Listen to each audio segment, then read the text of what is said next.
You may have heard a lot of videos I have put up over the years regarding online dating. Reviews of things such as Tinder, OkCupid, Plenty of Fish, and also some of the things that you can find on some of these sites. Well, let me tell you, I may have done these things and have participated in online dating in the past, but I am not doing it anymore. I have freed myself from this scourge. The fact is, what I've learned is a lot of things. And you should be thinking twice before engaging in online dating as well. First of all, you got to realize that whoever you are corresponding on that site may not be what they say they are.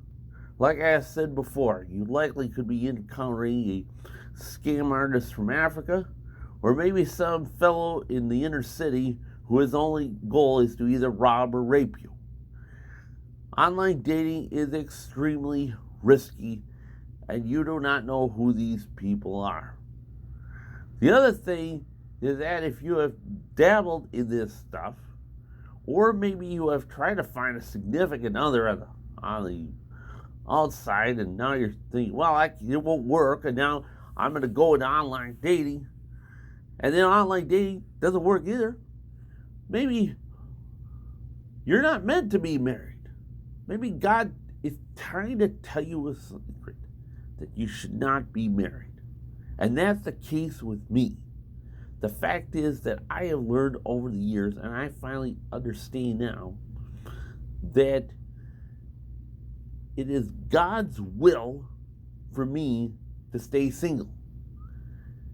And I learned this in a vision when he told me about this, and he said to me that, Paul, you were not supposed to be married to anybody save for maybe one person who would utter a certain phrase.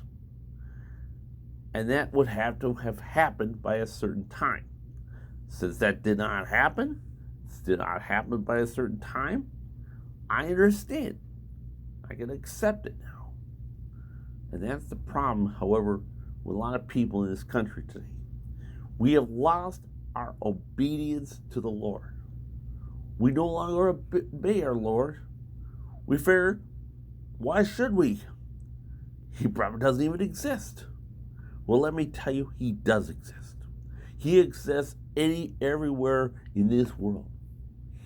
And the fact is, he wants to be a friend of you, but only if you would obey his commandments.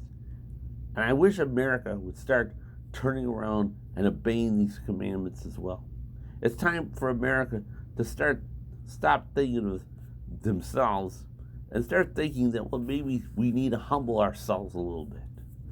We have to forsake our sin. We have to forsake all this other stuff. We have to start being in obedience. Because I will tell you one day, you don't know what day that will be, everybody will have to have an accounting for how they live their life. And I would rather feel good on my conscience that I tried the best to avoid sin and to obey our Lord. Thank you.